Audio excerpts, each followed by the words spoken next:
सोलापूरमध्ये 34 अल्पवयीन मातांची माहिती दडवल्याचं प्रकरण आहे आणि या प्रकरणी सोलापूर मनपा खासगी हॉस्पिटलमधील 85 अल्पवयीन मातांचं हे प्रकरण आता समोर आलेलं आहे। तर एकूण 85 प्रकरणं समोर आहेत आणि त्यामध्ये चौकशी करून 34 गुन्हे देखील दाखल करण्यात आलेले आहेत। या प्रकरणी सोलापूर पोलीस ठाण्यामध्ये 10 प्रकरणांच्या विरोधात गुन्हा दाखल करण्यात आला असून शहर आणि ग्रामीण भागामध्ये बालविवाहांचं भीषण वास्तव स्वयंसेवी संस्थांनी उजेडात आणलेला आहे।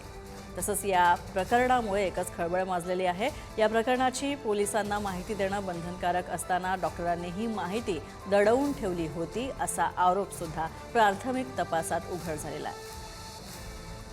करताना आम्हाला हे क्लिअर आढळून आलेलं आहे 34 प्रकरणामध्ये अंडर एज मुलीच्या 18 वयाच्या कालच्या मुलींच्या प्रेग्नन्सी रिलेटेड ट्रीटमेंट वेगवेगळं वैद्यकीय शाळात झालेलं आहे म्हणून BNS IPC आणि पोक्सो अंतर्गत प्लस ज्या ठिकाणी लग्न झालेलं आहे ते बालविवाह प्रतिबंधात्मक कारवाई प्लस ज्यांनी लग्न लावून दिलेलं आहे त्या पर्टिक्युलर परिवाराच्या सदस्य आणि जे संस्था आहे त्यांच्या विरुद्धही आम्ही गुन्हे दाखल केलेले आहेत। आतापर्यंत 10 केसेस दाखल झालेल्या आहेत।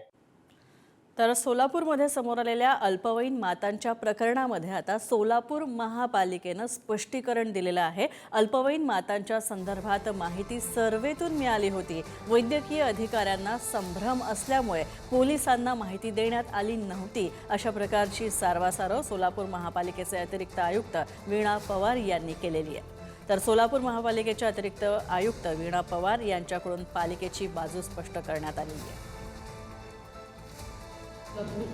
शहर हद्दीमध्ये एकूण 34 अशा माता आहेत ज्या अल्पवयीन आढळून आलेल्या आहेत।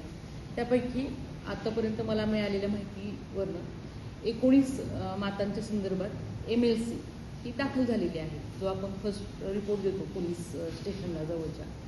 तर संबंधित मेडिकल ऑफिसर सिव्हिल हॉस्पिटल यांच्याकडनं असं MLC दाखल झालेली आहे।